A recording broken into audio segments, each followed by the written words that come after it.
una trampa en Venezuela o el pueblo sigue apoyando al socialismo? ¿Legitimidad o fraude?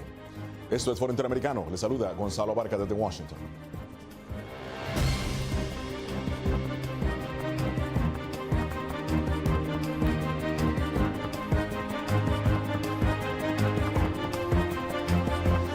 Las elecciones de gobernadores en Venezuela volvieron a dejar al descubierto la profunda herida política en un país dividido, inmerso en una crisis humanitaria y sujeto a una diáspora constante. En medio de todo, la condena internacional que pide no reconocer los resultados de las elecciones. Y para debatir el tema nos acompaña desde Miami Ramón Muchacho, líder oposición, exalcalde de Cachao. Desde Nueva York, Robert Valencia, editor de Newsweek, analista internacional. Y desde Bogotá, vía Skype, Víctor Juárez, politólogo internacionalista. Pero antes de ir a la arena, nos acompaña desde San José, Costa Rica, el expresidente de ese país y exsecretario de la OEA, el doctor Miguel Ángel Rodríguez. Buenos días, don Miguel Ángel, empiezo con usted. Junto a un grupo de expresidentes, usted ha firmado un grupo de expresidentes que integran la Iniciativa Democrática de España y las Américas. Ustedes respaldan los serios cuestionamientos del secretario de la OEA sobre la legitimidad de estas elecciones en Venezuela. ¿Cuál, don Miguel Ángel, es el principal argumento para no reconocer estos comicios? Bueno, que no hubo ningún procedimiento adecuado con la conducción de las elecciones. No se hicieron cambios a última hora en los lugares de votación. Se impidió el cambio de postulantes en las casillas que lógicamente se tendrían que haber permitido. Se impidió el acceso de votantes a los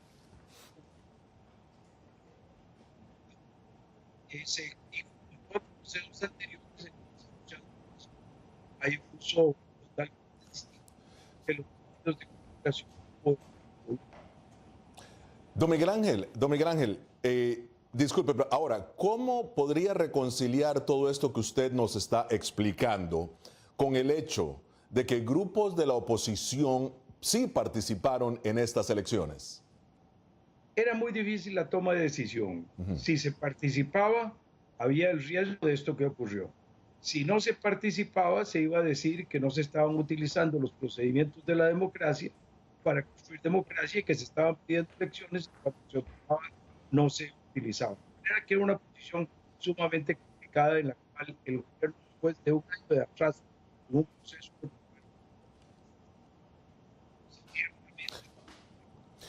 Muy bien, don Miguel Ángel. Claro, piden ustedes, los expresidentes miembros de AIDIA, sanciones internacionales. ¿Cree usted como exsecretario general de la OEA, que la opción militar aún debe ser considerada? Yo no considero la opción militar foránea como una posibilidad. Yo creo que esto lo que requiere es el apoyo de todos los países a los demócratas venezolanos para que la presión internacional y medidas diplomáticas fuertes sobre el gobierno del presidente Maduro, que ejerce realmente una acción muy dictatorial en su país, respondiendo a las obligaciones internacionales interamericanas que tiene Venezuela en la Carta Democrática Interamericana, en la OEA, hagan presión para que se abran las negociaciones de verdad que lleven a una solución de un gobierno de transición que dé camino a la restauración de la democracia en Venezuela. Finalmente, don Miguel Ángel, ¿usted cree que la OEA ha fallado en consolidar la democracia en Venezuela? Gracias al secretario general Almagro, la OEA no ha fallado, pero por la falta de decisión de los países miembros de la OEA en tomar las decisiones oportunas para aplicar la Carta Democrática, sí ha fallado. Gracias, don Miguel Ángel. Miguel Ángel Rodríguez, exsecretario de la OEA y expresidente de Costa Rica. Y al regresar, el debate con nuestros invitados. Damos la bienvenida a todos nuestros seguidores en Facebook Live. Participa con sus preguntas. Ya regresamos.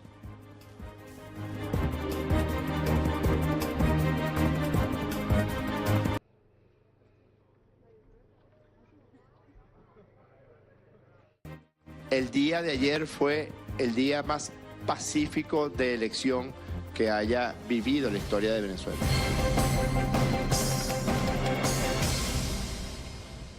Bueno, Jorge Rodríguez, declaraciones del jefe de campaña del partido de gobierno. Elecciones en Venezuela que reflejan en realidad, ¿fueron legítimas, fueron fraudulentas? Para debatir el tema nos acompaña desde Miami Ramón Muchacho, líder oposición, ex alcalde de Chacao.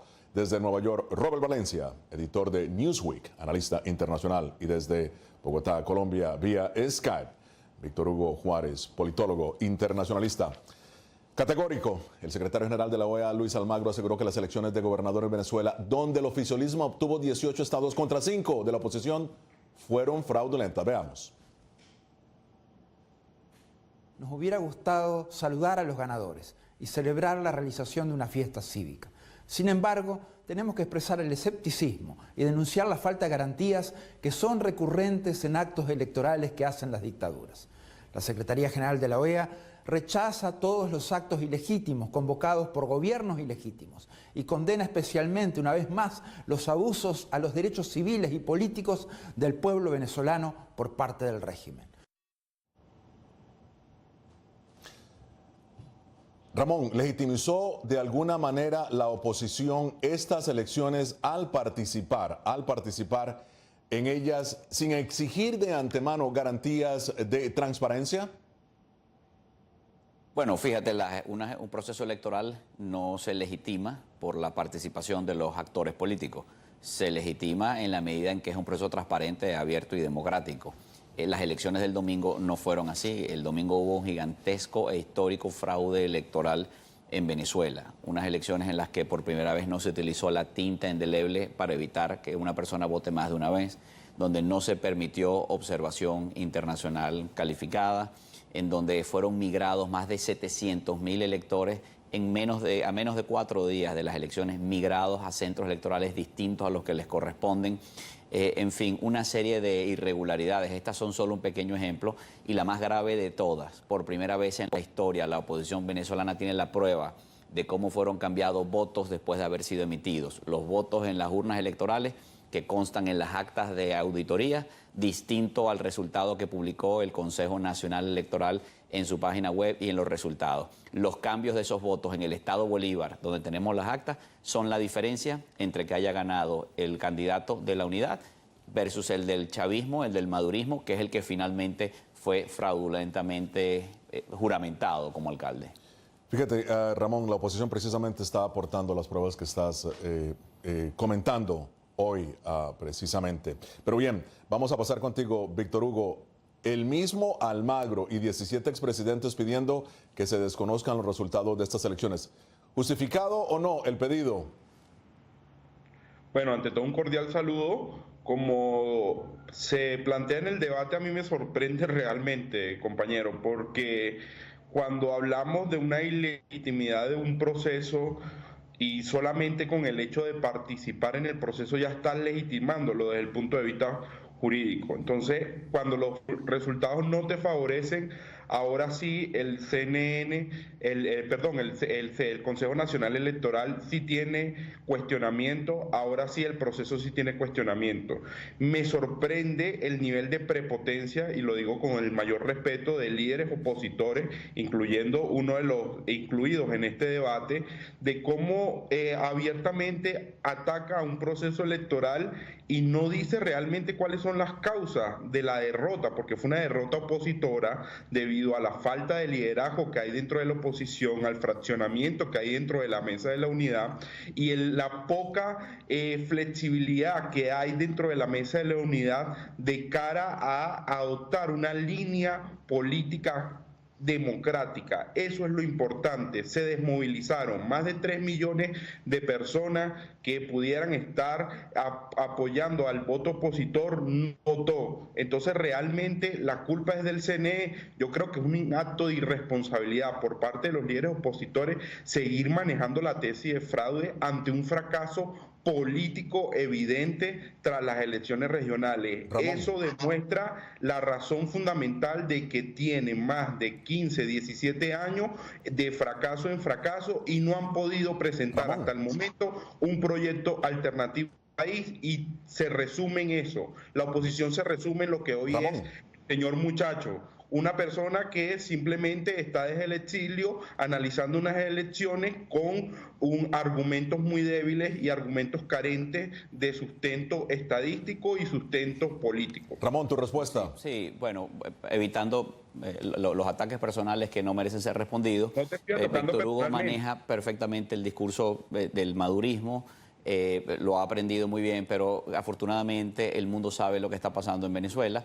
Puede haber divisiones en la oposición no es perfecta, el mundo no lo es, pero hubo un fraude, el fraude no se puede tapar, aunque haya habido ciertos niveles de abstención, que por cierto la abstención estuvo más o menos en línea con elecciones anteriores. En el estado Zulia, en donde hubo más abstención que en Miranda, ganamos la elección. En el estado Miranda hubo un fraude gigantesco y eso la comunidad internacional lo está viendo. Remato con esto.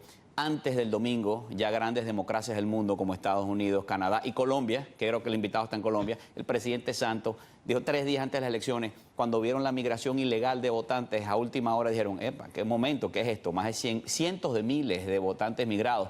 Cuidado, se está preparando, se está tramando un fraude en Venezuela y el fraude se ejecutó el domingo, la comunidad internacional lo sabe, está actuando y nosotros pedimos que sigamos actuando. Hay que aumentar la presión sobre el régimen de Maduro para que pueda haber elecciones libres, abiertas, democráticas, con observadores internacionales, que invitemos a Víctor Hugo para que vaya a observar la elección, que podamos tener organismos internacionales viendo y que se garantice la transparencia del proceso. Bien, Robert, vamos a pasar contigo en Nueva York, hablando de números de estadísticas. En tu análisis en Newsweek, aseguras que la proyección de los resultados por parte de la empresa de valores Nomura, una de las más prestigiosas del mundo, daban a la oposición el 80% del triunfo contra el 20% del oficialismo. Bien, las elecciones demostraron lo contrario. ¿Qué se debe hacer ahora, en tu opinión? Bueno, yo te reformularía la pregunta, Gonzalo. Obviamente, todos esperaban que que el oficialismo se viera sujeto o ceñido a las reglas de cualquier proceso electoral. Es decir, le hubiera convenido al oficialismo perder ciertos estados, porque antes de las elecciones que vimos del pasado domingo se decía que era la oposición quien iba a ser la vencedora, por lo menos iba a ganar 19 de los 23 estados a los cuales pues estaba sometido este tipo de votación y a la elección de gobernaturas. Pero vamos a analizar el siguiente escenario. ¿Qué hubiera pasado si fuese la oposición la que hubiera ganado en las elecciones?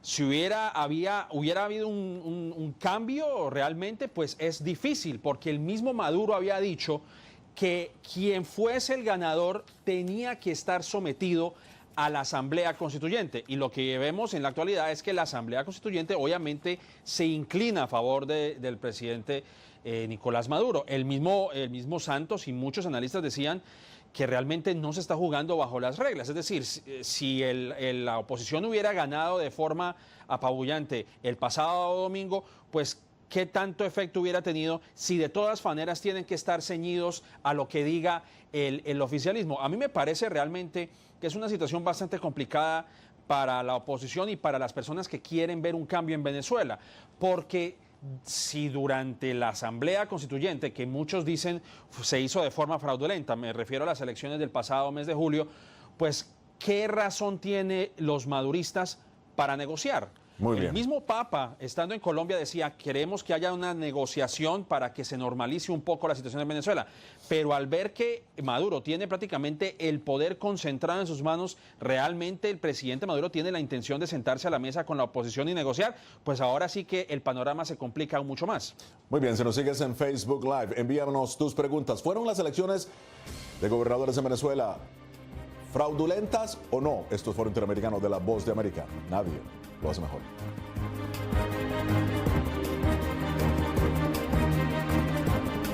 La democracia no es para siempre, tú tienes que tener medios alternativos y eso es lo que este gobierno no entiende. Bueno, declaraciones de legisladores de oposición en Venezuela. El debate continúa. Desde Miami tenemos a Ramón Muchacho, líder de oposición, ex alcalde de Chacao. Robert Valencia, desde Nueva York, editor de Newsweek, analista internacional. Y desde Bogotá, Colombia, vía Skype, Víctor Hugo Juárez. Víctor Hugo, empiezo contigo. Hiperinflación, crisis humanitaria, escasez de medicinas, escasez de alimentos. ¿En realidad tú crees que los venezolanos votaron precisamente por el socialismo para continuar con eso? Bueno, Como hemos venido analizando, considero que lo que salió a votar fue el voto duro del chavismo, y eso lo ven reflejado las estadísticas.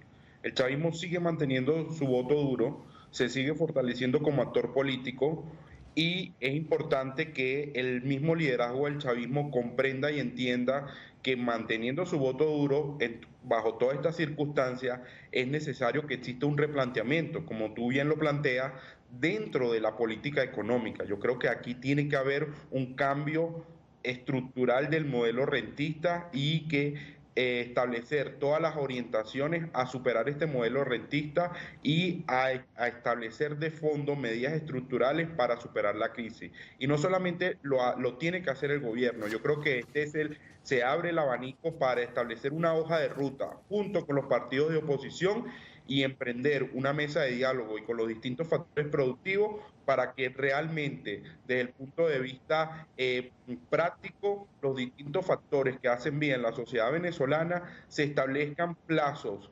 específicos de cara a mejorar la situación económica. Yo creo que este es el momento ante el fracaso de la oposición en las elecciones regionales, es el momento de que se reagrupe la oposición y comenzar una mesa de diálogo con el gobierno para buscarle una salida pacífica a la situación, sobre todo de carácter económica, que vive Venezuela. Voy contigo, Ramón.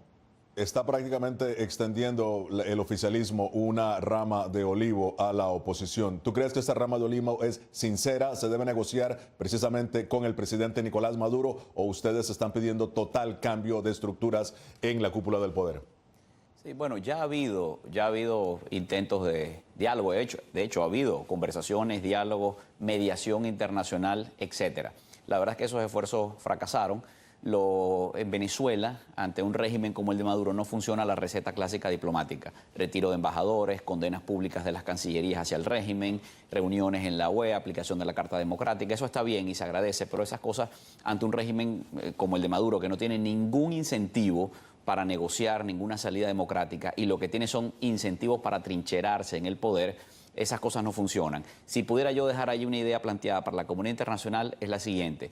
No podemos esperar que el gobierno de Maduro se comporte como demócrata, porque no lo es, pero ni siquiera es una dictadura tradicional latinoamericana como pudo ser la de Pérez Jiménez en Venezuela o como la de Pinochet en Chile. No, es una cosa mucho más grave, mucho peor, y es que hay un grupo criminal involucrado en drogas, involucrado en negocios sucios, en cosas turbias, amigo del terrorismo islámico inclusive, que está atrincherado en el poder. No tiene ningún incentivo para irse, sus incentivos son quedarse. Y ellos van siempre a reaccionar como una banda mafiosa, como los que están asaltando un banco y aunque se vean rodeados por la policía, prefieren caerse a tiros con la policía porque más vale muerto que preso. A ese nivel estamos en Venezuela. No esperemos del gobierno otro tipo de comportamiento porque no son demócratas y ni siquiera una dictadura clásica. Bueno, Robert, en tu análisis hablas precisamente del liderazgo de Estados Unidos en la imposición de sanciones contra la cúpula del poder en Venezuela. ¿Cuál es en realidad el riesgo inminente que representa Venezuela para Estados Unidos? Bueno, obviamente estamos hablando en este análisis al cual mencionas, pues muchos de los analistas a los cuales consultamos decían que Venezuela está al borde de la peor crisis humanitaria que haya visto el hemisferio, y muchos afirman que así como estamos viendo esta cantidad de personas que están trasladándose de Venezuela a Colombia, pues pueden llegar a otros países de la región, incluso llegando a Estados Unidos. Obviamente Estados Unidos lo que está tratando de hacer es de poner presión, de ejercer presión sobre el gobierno de Maduro, pero obviamente esto tiene un efecto contraproducente para Estados Unidos. ¿Por qué? Y no me voy a extender mucho, pero veamos el caso de Citgo y que Venezuela, el hecho de que Venezuela es el tercer exportador de petróleo hacia Estados Unidos detrás de Canadá y de Arabia Saudita. Y muchas personas aquí en Estados Unidos dependen de ese tipo de trabajos que genera la importación de petróleo de Venezuela, incluso a estados como Luisiana, como Texas, como Illinois y otros estados que también forman parte de la cuenca del Golfo de México. Y el presidente Trump pues ha prometido trabajos, con lo cual pues si llega a imponer ese tipo de sanciones a Venezuela, pues le va a salir el tiro por la culata, como se dice coloquialmente, al mismo presidente Trump.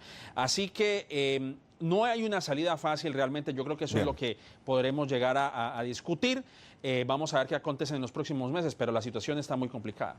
Muy bien, Víctor Hugo, voy contigo. la oposición, indiscutiblemente, mira, la oposición es una fuerza que no se puede negar. ¿Por qué el gobierno de Maduro se niega precisamente a tener participación de ella?